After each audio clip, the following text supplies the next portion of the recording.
Olá, muito boa tarde. Um ano depois permanece a guerra na Ucrânia. Repetem-se massacres, agravam-se as consequências sociais e económicas e crescem as ameaças sobre os próximos tempos. Um tema que vai merecer a análise do general Luís Valença Pinto, convidado hoje do programa Eclésia. Antes, destacamos os acontecimentos da semana do Papa Francisco, que repetidamente deixa apelos à paz na Ucrânia.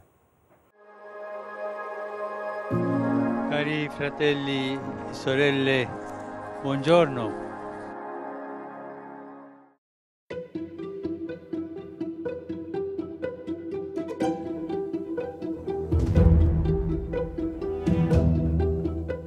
Os dramas do mundo devem comover os corações. Um apelo constante do Papa Francisco. L'amore di Gesù ci chiede di lasciarci toccare dalle situazioni di chi è provato.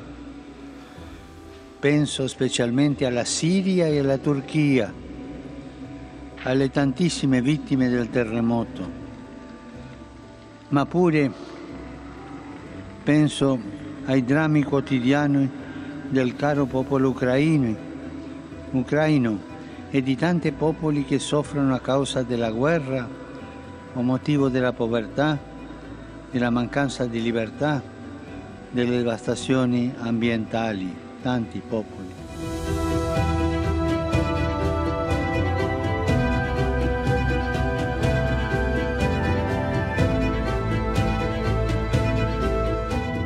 Fratelli e sorelle, il Signore ci propone di uscire dalla logica del tornaconto e di non misurare l'amore sulla bilancia dei calcoli e delle convenienze. Ci invita a non rispondere al male con il male, a usare nel bene, a rischiare nel dono, anche se ci riceveremo poco o nulla in cambio. Perché è questo amore che lentamente trasforma i conflitti, accorcia le distanze, supera le inimicizie e guarisce le ferite dell'odio. Allora possiamo chiederci, io, ognuno di noi, io, nella mia vita, seguo la logica del tornaconto o quella della gratuità, come Dio segue quella della gratuità?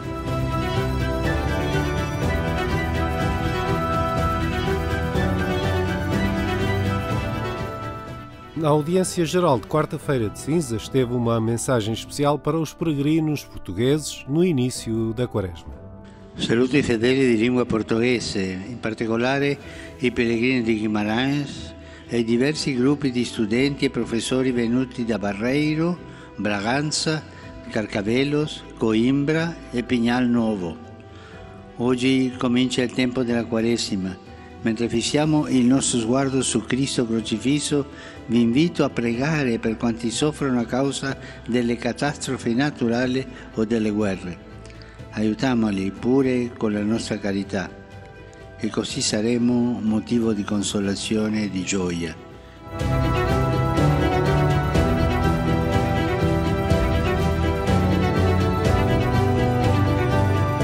24 de fevereiro de 2022. A Europa acordava em guerra, incrédula, e assistia ao início de um sofrimento que parece não ter fim à vista. 24 febbraio si compirà un anno dall'invasione dell'Ucraina, un anno dall'inizio di questa guerra assurda e crudele. Un triste anniversario. Il bilancio dei morti, feriti, profughi, isolati, distruzioni, danni economici e sociali parla da sé. Potrà il Signore perdonare tanti crimini e tanta violenza? Egli è Dio della pace. Restiamo vicini al martoriato popolo ucraino che continua a soffrire e chiediamoci: è stato fatto tutto il possibile per fermare la guerra? Faccio appello a quanti hanno autorità sulle nazioni perché si impegnino concretamente per la fine del conflitto, per raggiungere il cessate il fuoco e avviare i negoziati di pace. E non dimenticatevi di pregare per me. Arrivederci.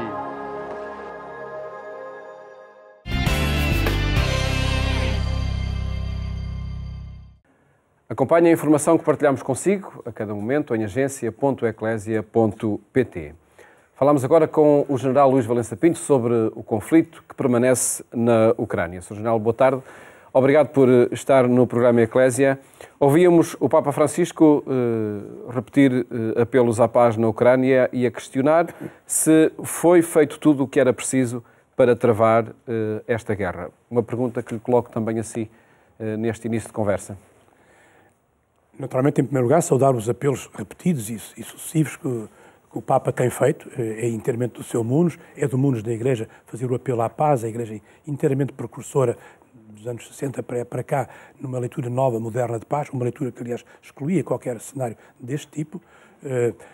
Agora, se foi ou não tudo feito para construir essa dita paz, é muito difícil dizê-lo, porque a ideia de paz aqui, nesta situação que vivemos, é muito particular. Nós não vivemos uma guerra entre a Rússia e a Ucrânia. Nós vivemos uma situação em que um país, a Rússia, invadiu com propósito de conquista territorial outro país, que legitimamente, aliás, no exercício do direito consagrado no artigo 51 da Carta das Nações Unidas de Legítima Defesa, está a defender-se. E, portanto, isso muda muito os termos da questão. Quando se fala em paz, normalmente pressupõe-se negociação. Negociação implica cedência. Aqui não me parece, sinceramente, que haja algo que se possa esperar, e muito menos pedir, à Ucrânia que ceda. Porque a Ucrânia não pode ceder o seu território. Ceder é território, não é? Ceder é território. A única coisa que a Ucrânia deve não ceder, mas conceder, e conceder de uma forma positiva, na minha opinião, é o reconhecimento, numa situação futura, da necessidade e do interesse na preservação da identidade cultural das populações russófonas, nomeadamente da Crimeia e do Donbass. A paz não está no terreno, a paz está em Moscovo. É em Moscovo que reside a paz. E está numa pessoa só? Está numa pessoa e no seu entourage, mas está sobretudo numa pessoa e num regime completamente distorcido que, infelizmente, ali hoje existe. Nesta semana e nos discursos à nação, Putin acusou o Ocidente, acusou a NATO, acusou os Estados Unidos de terem começado a guerra. Enfim, que invectiva é esta? O que diz esta invectiva de Putin? Sabe, aqui há tempos um distinto professor da Universidade Portuguesa, o professor Teixeira Fernandes, disse com muita justeza, de uma forma muito simples, que o Sr. Putin vivia num mundo paralelo. Eu não sei se é paralelo, porque se é pô-lo no mesmo nível do nosso mundo normal. Ele vive no mundo dele. E no mundo dele todas as construções são possíveis, mas não têm a tradução na realidade. Não, o Ocidente não começou a guerra, a Ucrânia não começou a guerra, por mais erros que possa ter havido, e certamente alguns houve, na conduta política da Ucrânia e na conduta política do Ocidente, no sentido geral. Leia-se da NATO, da União Europeia, da relação transatlântica, muito para além destas duas instituições. Os erros todos, nesta situação concreta que vivemos, estão do lado da Rússia de Putin. Por outro lado, o Ocidente, nomeadamente a NATO, foi-se solidificando em torno deste conflito e desta invasão. É um novo fôlego que a própria NATO também conseguiu com esta guerra? Julgo que essa recuperação, essa revitalização da NATO já vinha de trás. Vinha, sobretudo, desde o início da presidência Biden, depois dos anos negros que foram para os Estados Unidos, para o mundo e para a NATO, os anos da presidência Trump, a NATO começou a fazer um caminho diferente. Logo a seguir à posse de Biden, Biden fez um trajeto pela Europa, disse que a América estava de volta, etc.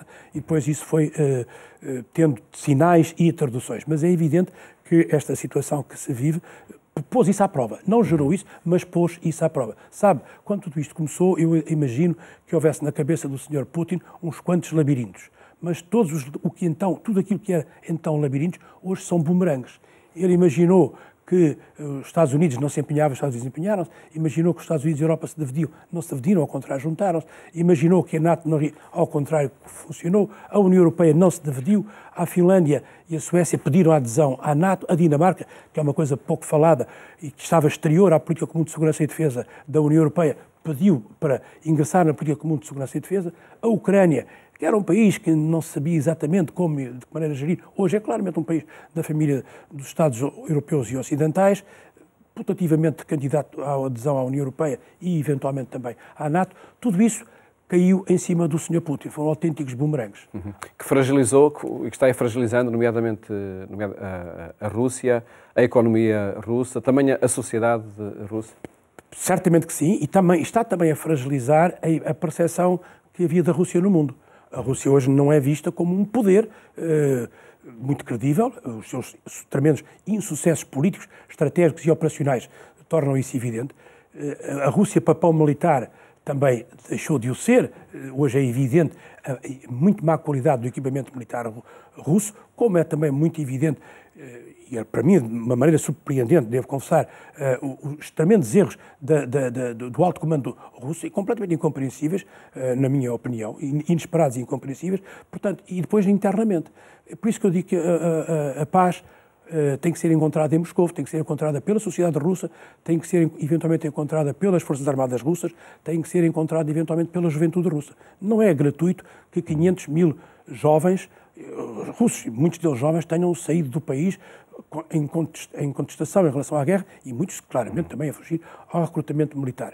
Não é gratuito que para recrutar e reforçar os seus contingentes o Sr. Putin dependa de pessoas que vivem lá nos confins orientais da Sibéria, portanto muito distantes da eventual problemática Rússia-Ucrânia, dependa de milícias chechenas, nós sabemos bem o que é que isso quer dizer, e dependa de entidades como o Grupo Wagner, que não é um grupo mercenário, é uma leitura muito curta, politicamente muito insuficiente, ler o Grupo Wagner como um grupo mercenário, não. O Grupo Wagner é a mão suja do Kremlin. E isso é que a gente tem que compreender. Ora, esta mistura, Wagner, jovens muito distanciados e milícias chechenas, não dá um produto militar decente. E a sociedade russa percebe isso. Não sei o que é que imaginou ou o que é que compreendeu quando viu ontem aquela sessão em que o Sr. Putin discursou mais de 2 horas. O que é que imaginou naquela assistência? Eu, francamente, não vi naquela assistência nenhum sinal de entusiasmo ou de adesão. Pode também supor-se que eu não quis ver, não fui capaz de ver, mas tentando ser frio... Mas o ambiente também era frio, parecia. Não, as pessoas estavam ali porque não podiam deixar de estar. Aquilo era uma fórmula própria, específica, particular da Brigada do Reumático, que nós já conhecemos. E era a procura de um tempo de antena que já escapa a Putin? Sim. Num discurso tão longo, etc. E que já não tem eco. Não tem eco no mundo, com certeza, a não ser em algumas franjas estranhas, mas porque aqui não é uma questão ideológica. Porque eu não estou a ver onde é que está a ideologia do Sr. Putin. Se alguém me explicar, eu percebo. Aqui o que está, a única coisa que eu encontro na ideologia do Sr. Putin é a perfilha do modelo autocrático e de desrespeito completo pelo direito internacional, pelos direitos humanos, pelo princípio da não interferência nos assuntos de outros Estados, etc. Portanto, é esse caldo que na sociedade russa tem que produzir a paz. Nós gravámos esta nossa conversa no dia em que Putin faz um novo discurso, no caso ao povo russo, e por isso temos só o discurso à nação. Em todo caso, e pelos acontecimentos também desta terça-feira, ou desta semana, que sinal foi este de, um ano após a guerra, ter sido Biden aquele que pisou o solo ucraniano, e Kiev, nomeadamente, e não Putin? Foi o sinal da realidade.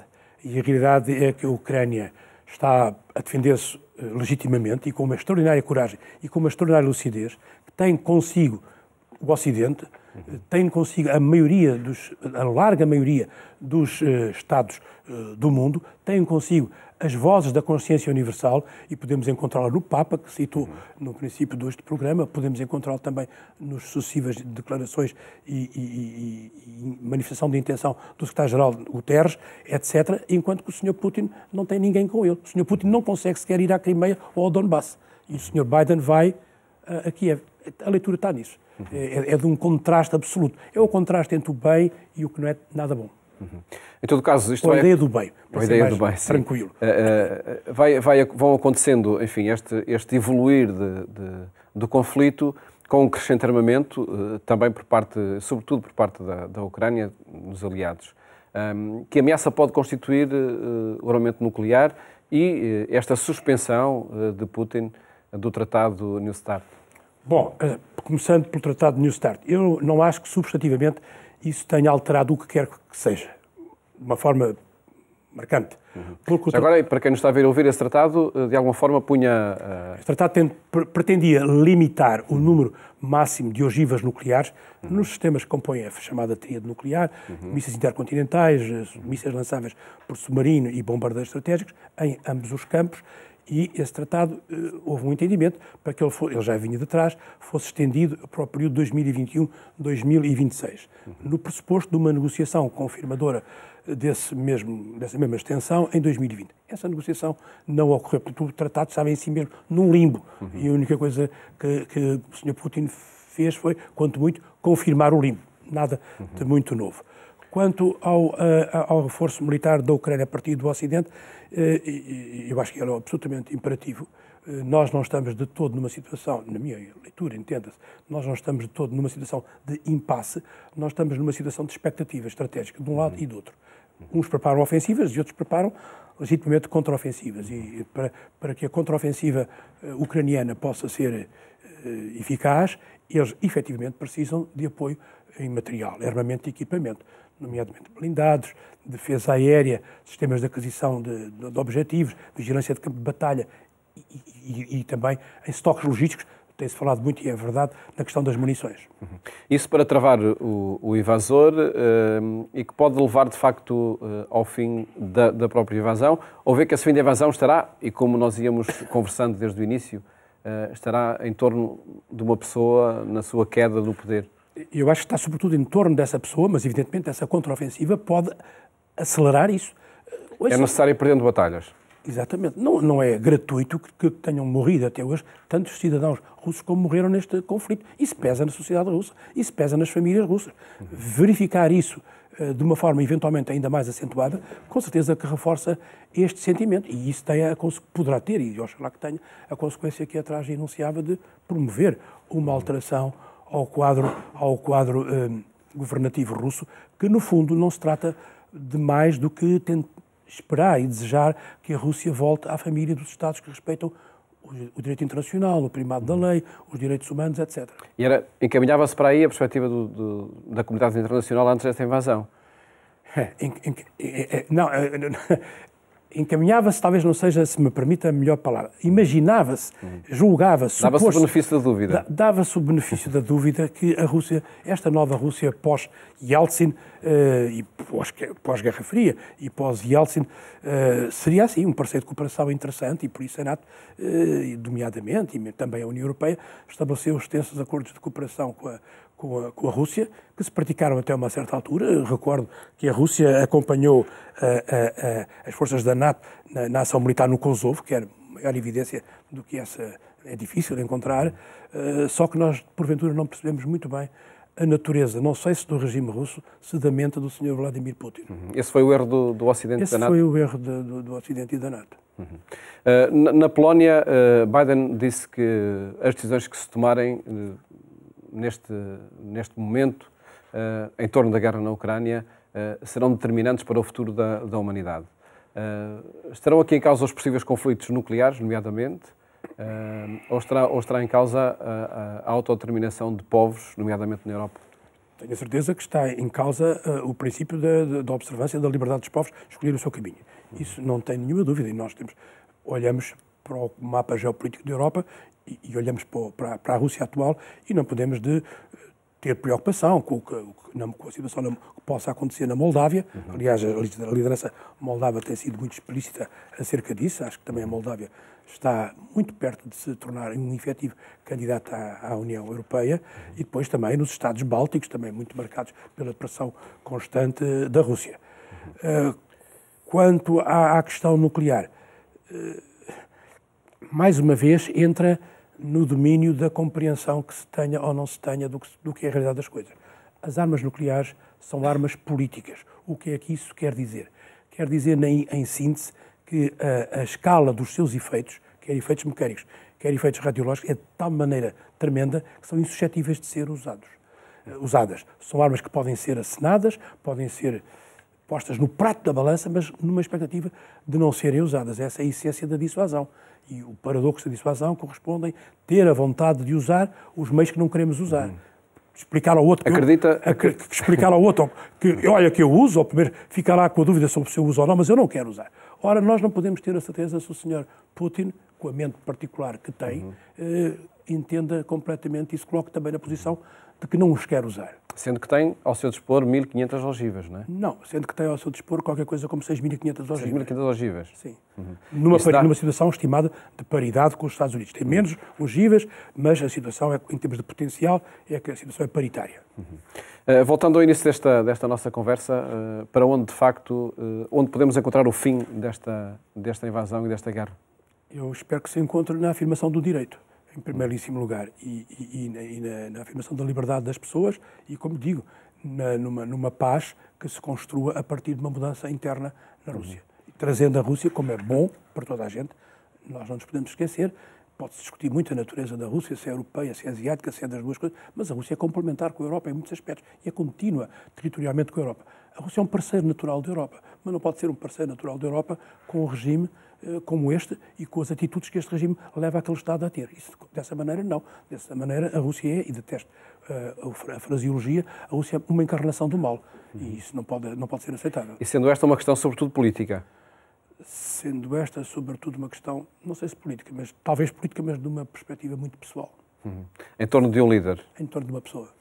E acredita, até pelas forças que há pouco, extremistas que há pouco referiu, que a mudança dessa liderança na Rússia possa acontecer? Acredito. Não sei quando, nem como, mas verdadeiramente acredito. Não seja pela queda? Pois. Os países ou são ou não são instituições e, nesse sentido, perenes. E a Rússia, meu Deus, historicamente é um país para continuar, graças a Deus. E, portanto, vai ter que reencontrar o seu caminho. E o caminho da Rússia, como o caminho de qualquer ator normal e decente da sociedade internacional, é este caminho do direito, da lei, do respeito pelo direito humano, etc, etc. General Luís Valença Pinto, agradeço ter estado aqui no programa Eclésia e esta análise aos acontecimentos que marcam, infelizmente, a nossa história com a guerra na Ucrânia. Muito obrigado. Eu agradeço o vosso convite, tive prazer em estar aqui. Muito obrigado. Muito obrigado. Muito obrigado. Por hoje nós ficamos por aqui, desejo-lhe uma ótima tarde e até amanhã, se Deus quiser.